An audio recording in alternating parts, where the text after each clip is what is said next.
ఇదే చదువుతున్నావు. వందల కోట్ల రూపాయలు ఈ బాపట్ల సొమ్మును దోచుకున్నావు. నువ్వు ఆర్థికంగా బాగా బలంగా ఉన్నావు, ఖండ కావరంతో ఉన్నావు, మదం ఎక్కున్నావు, డబ్బు అహంకారంతో ఉన్నావు.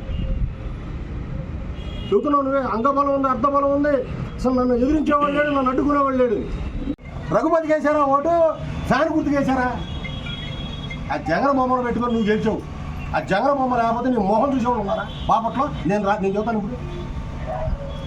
జగన్ అనేవాడు ఈ బాపట్లలో నీకు ఆ టికెట్ ఇవ్వకపోతే నీ మొహం చూసి ఓటేసారా?